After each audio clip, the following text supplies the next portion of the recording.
Who do I need on my team? And why is a Cape Buffalo one of them? My name is Steve Fredlund, and I'm the safari dude because of all of my East African adventures, as well as how I invite people to live, work, and lead the safari way, approaching life like an adventure.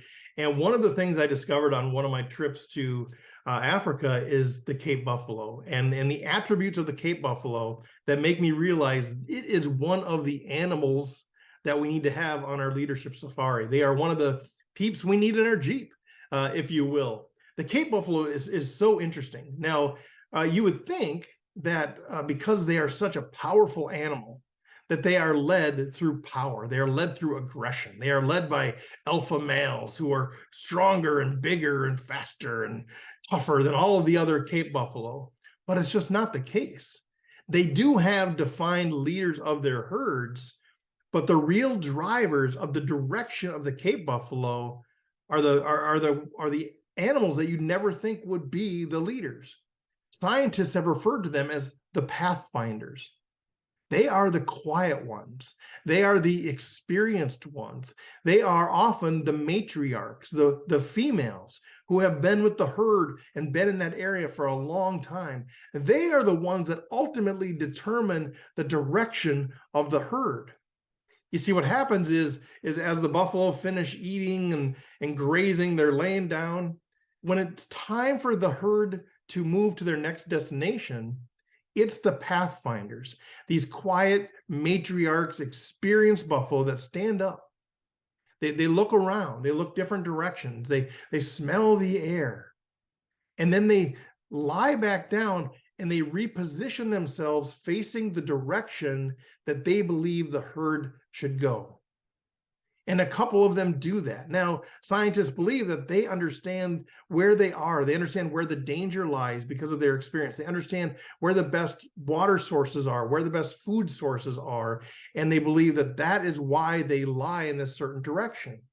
And then others stand up and they do the same thing. They reposition, they look at the other animals and they lie down in that same direction. And pretty soon, most of the herd has done this. Then when it's time to get up and move, the leaders do take charge. They stand up, they look and see what direction the Pathfinders are facing, and they head the herd out in that direction, and the rest of the herd follows. It's crazy. It's fascinating. And scientists believe it's because of the experience of these Pathfinders. They've been there, done that. They're not going to be the loud ones. And I realize this is so true in so much of our work environments, that it's the Pathfinders, it's the people that have been there for many years, that have the experience, that know the risks, that know the opportunities, that need to be looked at, that need to be called upon, that need to be given a voice to say, where should we go next? And the reality is, in our business world, they are often not the people that have the seat at the table. They don't have the voice, and they're not going to barge in. They're only going to speak when they're called upon. There's such a wealth of information and knowledge and experience that's lost because we don't intentionally seek out the Pathfinders. As a longtime actuary, I know this firsthand. Most actuaries are more introverted. They're more reserved. They're incredibly brilliant. They're incredibly strategic, but they often don't have a seat at the table, and they're often not asked for which direction that we should go, especially by upper management. And it's such a loss of insight that could be used to inform that decision. And so the best leaders are the ones that look around the room. They look for the quiet ones. They look for the experienced ones. They look for the ones that are going to have insight into where the risks are and where the opportunities lie. And they're going to say, what do you think?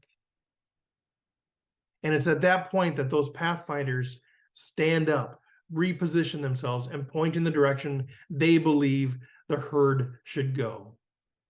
If you are a Pathfinder, maybe you need to be a little bit more vocal. Maybe you need to talk to your manager and say, hey, here's the deal. I have a lot of experience, but I'm not going to barge in. I think I have a lot of insight, but you're going to have to pull that out of me. If you're a leader, do it. Look for those folks who are experienced, who are invested, who are engaged, who are productive, who can actually give insight, but whose voice is not currently represented.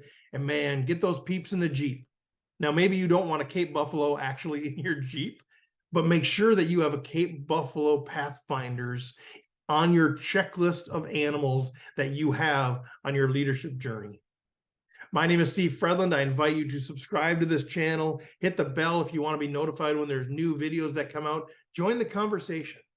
Are you a Pathfinder? Do you have Pathfinders on your team? How do you get insight from your Pathfinders? How do you solicit that? How do you pull that out of them? Share that with this community. Let's learn from each other. Otherwise, feel free to connect with me on LinkedIn. Check out stevefredlund.com, and we'll see you next time.